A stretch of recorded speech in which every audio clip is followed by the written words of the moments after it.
Salut les petits potes, c'est Delcor. Aujourd'hui on se retrouve pour 3 nouveaux threads d'horreur. Alors tu vas voir, aujourd'hui on va monter en intensité mais façon vénère. Accroche-toi parce qu'à la fin de la vidéo t'auras plus envie de dormir. Allez, on perd pas plus de temps, si tu veux soutenir, tu connais le meilleur moyen, c'est un petit pouce bleu et un abonnement. Un petit commentaire, c'est bonus, et si tu veux plus d'actu, n'hésite pas à venir sur Insta. Allez, prends-toi des écouteurs ou un casque pour un petit peu plus d'immersion. Alors pour cette première histoire, je vais vous la raconter à la première personne. C'est parti. J'ai passé toute ma journée au travail hier à lire Reddit. Alors maintenant, je veux partager ma petite histoire. Ma meilleure amie d'enfance Marie et moi avions environ 11 ou 12 ans à l'époque. La famille de Marie avait son propre camping dans un parc provincial à environ 2 heures de notre ville natale. Et je passais l'été entier chaque année à vivre dans leur camping-car là-bas. Cet été particulier, j'ai pu aller et rester avec eux pendant une semaine. Et nous étions ravis de passer notre temps à nous aventurer dans la forêt. La dernière nuit où j'étais là-bas, nous avons décidé de nous dépêcher d'aller au magasin de crème glacée au bord du lac avant sa fermeture. C'était en début de soirée à ce stade. Il faisait encore assez clair mais la nuit commençait à tomber. Le chemin que nous avons emprunté descendait une courte pente juste à côté de la route principale avec peut-être 3 mètres de broussailles épaisses. De l'autre côté se trouvait la forêt avec des broussailles plus hautes et plus épaisses. Nous marchions donc sans voir une seule autre personne sur le chemin devant ou derrière nous. Nous avons entendu un bruissement et un claquement soudain de branches, semblable au son d'un cerf qui se déplace peut-être dans les bois. Je n'y ai pas pensé plus, mais c'est alors que j'ai entendu le bruit de pas de course. Marie jette un coup d'œil en arrière et attrape soudain mon bras, m'exhortant à voix basse de ne pas regarder en arrière. Au même moment, les bruits de course sont arrêtés. Je ne sais pas pourquoi je ne l'ai pas ignoré et pourquoi je n'ai pas regardé derrière moi-même. Je suppose que je devais sentir la peur très réelle dans sa voix et j'ai choisi d'écouter. Nous commencions toutes les deux à paniquer. Nous prenions de la vitesse autant que possible sans interrompre notre sprint, sachant que le magasin de crème glacée n'est qu'à environ 1 minute à pied à ce stade. Le chemin s'arrête là et nous sommes à présent dans le parking. Du coup, Marie me pousse fort à gauche, direction le lac et la location de bateau au lieu de continuer tout droit jusqu'au glacier. Je l'ai accompagnée en silence. J'ai compris que la glace à ce moment-là n'était plus notre centre d'intérêt. Marie panique clairement à ce stade. Nous regardons toutes les deux autour, mais il semble que ce qui lui a fait peur n'est nulle part en vue à ce stade. Marie se dirige vers la location de bateau et nous prend un petit kayak. Nous montons dedans et commençons à pagayer au milieu du lac. Alors que nous pagayons, elle me dit qu'il y avait un homme derrière nous et que l'homme avait arrêté de courir vers nous très brusquement après avoir établi un contact visuel avec elle. Il portait un long manteau noir avec la capuche bien que nous soyons au milieu du mois de juillet. Il avait un terrible sourire narquois sur le visage et elle jura qu'en arrêtant de courir, elle l'avait vu mettre quelque chose de brillant dans son manteau. Il semblait avoir juste émergé des buissons après notre passage, étant donné les sons que nous avons entendus juste avant qu'il ne court sur le chemin. Nous atteignons le centre du lac et arrêtons de pagayer. Je sors mon téléphone Nokia Brick que mes parents m'avaient donné juste au cas où, et Dieu merci. Je le tends à Marie et lui dis d'appeler ses parents pour qu'ils viennent nous chercher. Alors que le téléphone sonne, je la vois regarder devant moi vers le rivage et pâlir, levant une main pour montrer ce qu'elle voit. Je me retourne et il y avait l'homme, marchant à grands pas sur le chemin qui faisait le tour du bord du lac, nous regardant fixement. Nous sommes restés assises dans notre kayak et l'avons regardé faire 2 tours complets, sans jamais détourner le regard de nous. Tout ça avant de finalement disparaître. Il a fallu quelques tentatives pour joindre sa famille. Pendant ce temps-là, nous n'avons pas arrêté de paniquer. Nous avons enfin eu quelqu'un au téléphone et lui avons demandé de venir nous chercher. Mais au moment où nous avons atteint le rivage, il faisait assez sombre dehors. Avec le recul, je ne sais pas pourquoi nous ne sommes pas simplement allés au magasin de crème glacée. Une fois sur place, nous aurions pu informer un adulte et demander à ses parents de venir nous chercher à ce moment-là. Mais bon, notre technique a fonctionné, nous sommes rentrés sains et saufs. Et heureusement pour nous, nous n'avons plus jamais revu cet homme. Alors comme je l'ai dit, on va monter tranquillement. Ça on va dire que c'était le mode facile. Bon déjà, elle est chelou comme histoire. Pourquoi le gars il se met à courser 2 petites filles dans une forêt? C'est jamais bon signe. Heureusement, plus de peur que de mal. Allez, je te propose qu'on passe directement au second thread d'horreur.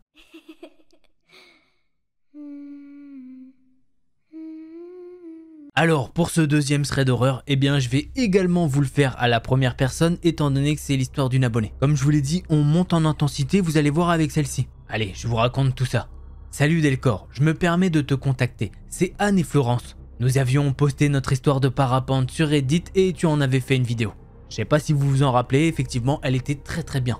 Je me permets de t'envoyer notre nouvelle aventure ici. Du coup, je m'appelle Florence et vous vous rappelez peut-être de moi et de mon amie Anne.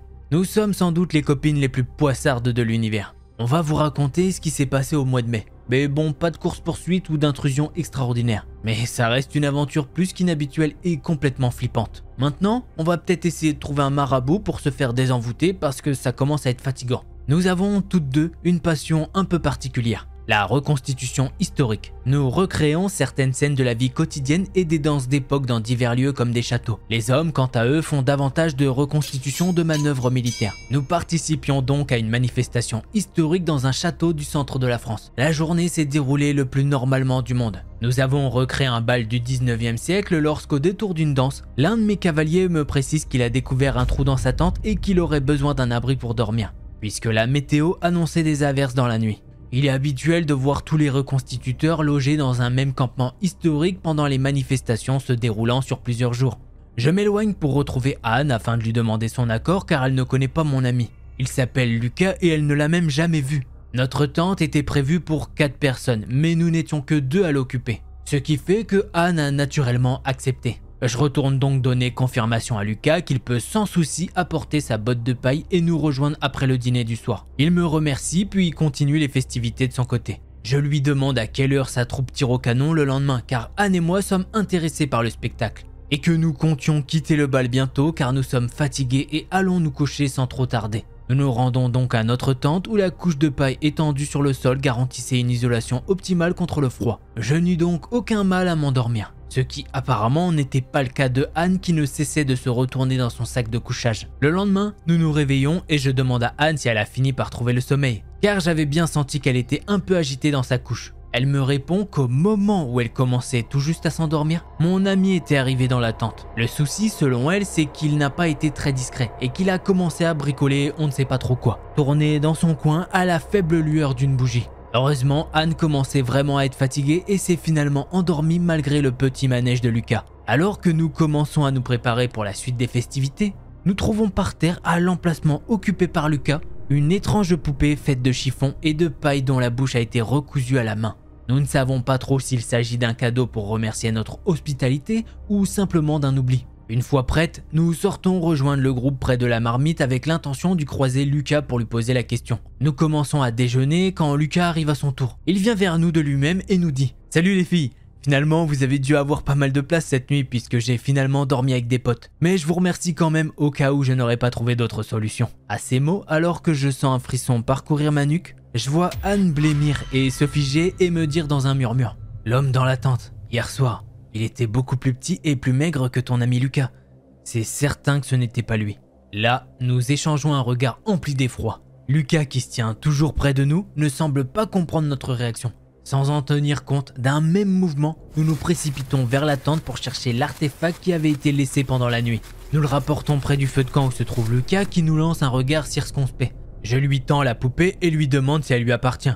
Mais il répond par la négative tout en la prenant en main pour l'examiner. D'un coup, il se fige et nous dit « J'ai l'impression qu'il y a quelque chose à l'intérieur. » Anne et moi sommes de plus en plus mal à l'aise face à cette situation incompréhensible. Lucas retire le chiffon pour faire apparaître la paille dont est constitué l'objet. Et là, apparaît alors une page de livre ancien avec des inscriptions en cyrillique toutes pliées.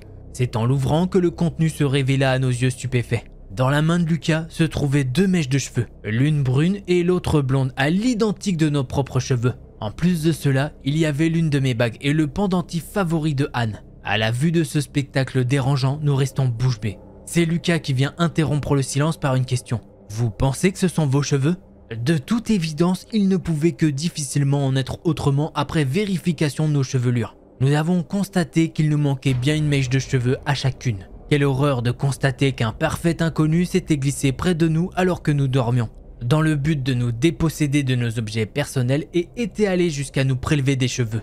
Nous sommes allés voir les reconstituteurs russes du campement dans l'espoir que l'un d'eux soit capable de nous renseigner sur cette page en cyrillique. L'un d'entre eux était d'origine biélorusse et nous a fait une traduction sommaire où il était question de sorcellerie et d'envoûtement. Les pratiques décrites ressemblaient à des exorcismes d'origine chrétien orthodoxe. Le tout semblait bien plus mystique et occulte que religieux. Quelques mois se sont écoulés depuis cette histoire. Et encore aujourd'hui, nous n'avons pas la moindre idée de qui était cet homme, quelles étaient ses intentions et pourquoi nous avons été prises pour cible. Nous nous demandons toujours s'il s'agit d'une coïncidence ou si cet homme nous avait observés et écoutés pendant le bal. Ainsi, il aurait su que nous attendions de la visite dans notre tente le soir même. Quoi qu'il en soit, nous avons eu beau inspecter les photos prises ce soir-là, nous n'avons trouvé personne qui corresponde à la description. Alors comme je vous l'ai dit, histoire 2, on monte bien en intensité, elle est vraiment très bizarre comme histoire. Je vous le dis, à la base, je pensais juste que le gars allait laisser une poupée de chiffon tout ça dans un coin. Déjà, rien que ça, c'était très bizarre que ça soit un inconnu qui vienne faire ça. Mais là, encore pire que ça, il a pris des mèches de cheveux. Il a également pris des objets personnels et a laissé une page assez mystique. Je sais pas ce qu'il voulait faire, mais en tout cas, c'est très bizarre. Si jamais vous en savez plus un petit peu sur des pratiques comme ça, n'hésitez pas à le dire. Allez, je vous propose qu'on passe au 3e thread d'horreur.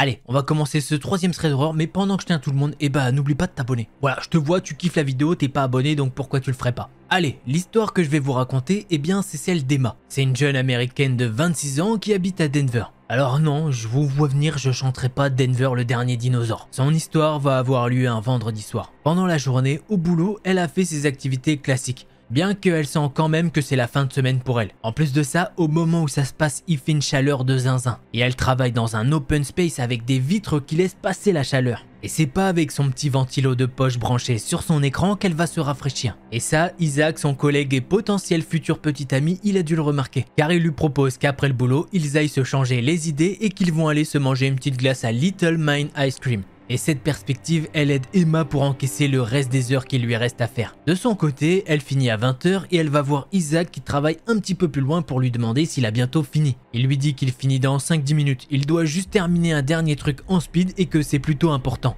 Emma lui dit qu'il n'y a pas de souci, elle va juste aller dans le hall de l'immeuble pour faire redescendre un petit peu la pression. Elle se dirige vers l'ascenseur et ce dernier arrive. Elle monte dedans et appuie sur le 0. Une fois dans le hall, elle se dirige vers le distributeur qui a quand même été bien dévalisé. Mais elle trouve une petite bouteille d'eau et du coup glou glou glou. Normal. Après ça, elle sort dehors et la chaleur est différente. C'est un petit peu moins lourd qu'aux étages avec la chaleur des vitres, des PC et de beaucoup d'humains entassés au même endroit. Elle attend tranquillement devant l'immeuble en étant sur son téléphone. Au bout d'une trentaine de secondes, un gars vient l'accoster et lui dit qu'elle est jolie et qu'il serait chaud pour faire un petit peu plus connaissance avec elle. Emma lui dit que ça va aller, elle attend son petit ami qui ne devrait plus tarder. Bon, vous avez compris, c'est pas son petit ami, mais c'était une petite technique pour que ce gars se barre. Et malheureusement, ça ne marche pas du tout. Le gars lui dit qu'elle bluffe et qu'il aimerait bien avoir au moins son numéro de téléphone. Cette situation dure encore une petite minute quand elle peut voir Isaac sortir du bâtiment. Elle trottine jusqu'à lui et elle l'embrasse. Elle lui dit quelque chose comme « Ah chérie, t'es là !» Ce gars insiste lourdement pour sortir avec moi. Là, Isaac, c'est son moment. Il fait le bonhomme et il lui fait comprendre que ce gars ne touchera pas à sa femme. L'inconnu a donc été calmé et il est reparti. Un peu choquée, Emma explique qu'elle est désolée mais qu'elle savait pas quoi faire de plus car le gars était lourdement chiant. Isaac lui dit que pour lui, il n'y a aucun souci. C'est le rôle d'un homme, il doit protéger sa femme, un truc comme ça. En gros, il fait le mec en mode bon, si on sort ensemble, t'as vu, je pourrais te protéger. D'ailleurs, sur le coup, ça fait certes un petit peu macho et tout, mais ça la rassure un petit peu de voir qu'elle peut compter sur lui. Bon, c'est pas tout, mais ils se mettent en route pour aller au truc de glace, sachant que ça ferme à 22 h. Là, il est 20 h 15 à peu près. Bon, ils ont le temps, mais faut pas tarder non plus. Ils se doutent qu'il va y avoir un petit peu plus de monde que d'habitude. Sur le chemin, ils parlent du boulot et d'un petit peu de tout et rien. Ils arrivent enfin dans le quartier Lower Island où se trouve justement l'endroit où ils veulent se rendre. Ils continuent de parler et là, ils s'engagent dans la rue en question. Mais alors là, comment vous dire? Il y a une file d'attente de zinzin pour aller manger une glace. Ils se regardent et se demandent s'ils vont pouvoir passer avant que ça ferme tellement il y a du monde. Bon, ça fait à peu près 10-15 minutes qu'ils font la queue et il y a le patron de l'enseigne qui fait le tour de la file. Il dit à tous les clients qu'ils vont être servis quoi qu'il arrive, même si ça doit dépasser 22 h. Il est pas fou le gérant, il a compris qu'il y avait quand même pas mal de sous à se faire. Et pour le coup, ça dérange pas du tout Emma et Isaac, puisqu'au moins ils auront ce qu'ils sont venus chercher. Et je vous passe certains détails pas forcément importants pendant la file d'attente et arrive enfin leur tour. Ils prennent à emporter puisque quand ils passent, il est 21 h 50. Bon, c'est un petit peu moins rafraîchissant du coup maintenant que vu que la soirée commence à rafraîchir un peu le tout. Mais il fait encore un peu chaud. C'est juste que là, ça devient supportable. Bref, les deux se mettent à marcher sans réel but. Ils discutent et se draguent en gros. Du coup, ils sont un petit peu dans leur bulle et ils se rendent pas compte de où ils vont.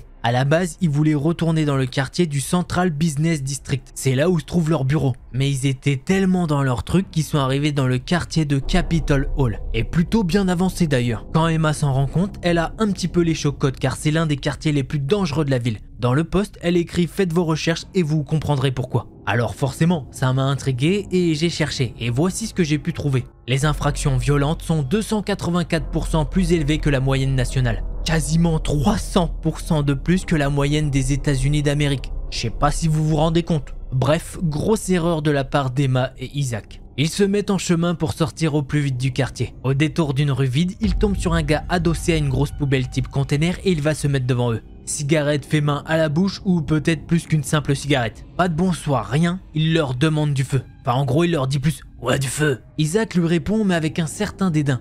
Du style « non, nous on ne fume pas ». Le type en face de lui s'énerve mais Emma ne se souvient pas des mots qu'il a employés. Ça lui fait un petit peu peur, du coup Isaac lui dit qu'ils doivent s'éloigner de cet homme. Et c'est ce qu'ils vont faire. Ils ont fait une centaine de mètres quand ils peuvent entendre derrière eux des bruits. Ces bruits, eh bien c'est 3 hommes qui leur courent après avec divers objets dans les mains. À ce moment-là, Emma sait qu'ils ont des objets mais elle ne peut pas distinguer quels sont ces objets. Elle se met juste à courir et dit à Isaac de faire de même. Sauf qu'Isaac ne voit pas les choses de cet angle-là. Et il s'arrête pour se retourner et demander à ces hommes ce qu'ils leur veulent. Et là, tout va se passer très vite. Isaac prend directement un coup de barre de fer dans la jambe. Emma se met à pousser un cri de terreur. Sur le coup, ça la tétanise. Et elle ne voit même pas un homme qui s'était rapproché d'elle et qui l'a attrapée au niveau du bras. Cet homme va la ramener auprès d'Isaac et les gars leur disent d'avancer un petit peu plus loin. Il leur indique une route à suivre et pendant le déplacement, Isaac se fait malmener car il essaye de leur tenir tête. Là, ils vont les faire pénétrer dans un bâtiment qui semble désaffecté. Ils vont les faire avancer dans un dédale de couloirs en tout genre. Ils vont les ramener au milieu d'une pièce et ces hommes leur disent qu'ils doivent leur donner tout ce qu'ils ont. Téléphone, bijoux, portefeuille. Emma, au début, elle leur dit que oui, elle veut bien leur donner tout ce qu'elle a. Sauf le collier qu'elle porte, il vaut pas grand chose, c'est juste un cadeau de sa grand-mère qui est morte. Et malheureusement, ça ne plaît pas du tout à l'un des gars. Il va lui mettre un gros coup de batte au niveau du ventre. Elle ne s'attendait pas du tout à ça et elle hurle de douleur. Elle a la respiration coupée. Isaac, en voyant ça, il met une droite au gars qui a fait ça. Mais en retour, il se prend une dérouillée monumentale. Sur le coup, Emma, elle pense qu'il va mourir. C'est juste trop. Un humain peut pas supporter autant de coups de pied, de batte et de barres de fer. Elle s'égosille en leur criant d'arrêter et qu'ils vont le tuer. Là, le gars à la batte de baseball se retourne. Il se retourne et regarde Emma. Il lui sourit comme un fou et lui dit « ouais, t'as raison ». Là, il va se rapprocher d'Emma et lui donner un gros coup de batte dans l'épaule. Ensuite, il se retourne et dit quelque chose à ses potes. Emma, elle a tellement mal et surtout elle est en état de choc qu'elle sait pas ce qu'il a dit. Mais ces individus vont se réunir un petit peu plus loin dans la pièce. Emma en profite alors pour aller voir Isaac. Il est dans un état vraiment, c'est horrible. Il y a du sang de partout. Il lui dit qu'il va faire diversion et qu'elle doit s'enfuir.